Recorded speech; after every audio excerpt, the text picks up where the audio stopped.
खुलुमबाय गोजोन फुंबिलिनि गासैबो बडलेण्ड बुब्लिनि अनसायगिरिफोरखौ बरायग्रोबाय। रबिबारनि फानजामुथिखौ फरायथिनो लादों आं उदांस्रि मुसाहारिया। फानजामुथिनि गिबियाव दं मेष राशि। गोसोआव गोनो गोथो साननाय सोमजिनो हागौ, गावनि खाबुखौ गावनो खोमाना लागोन। बृष राशि।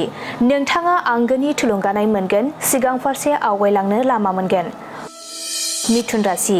गोसोआव गोबां गिखांनाय सोमजिनो हागौ, गावनि गोरोन्थिखौ हमदांनो हागोन। कर्क राशि। जिउआव जाफुंसारनाय फैगोन, नखराव बयनिबो खुसि फैगोन। सिंह राशि।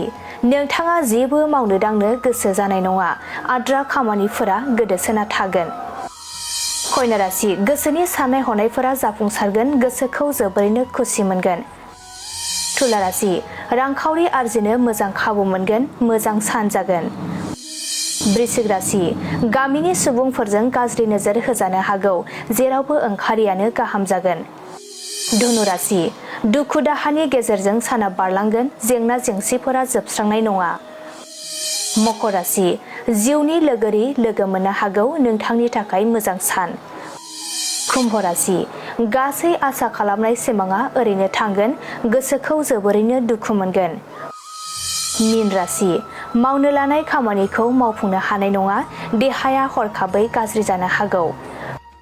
दिनै सानसेनि राशि फरायथिनायाबो एसेनोसै। आसा खालामो नोंथांनि दिनैनि साना मोजाङै मोजां थांगोन, बेखौ बडलेण्ड बुब्लि नखरनिफ्राय मिजिंथिबाय।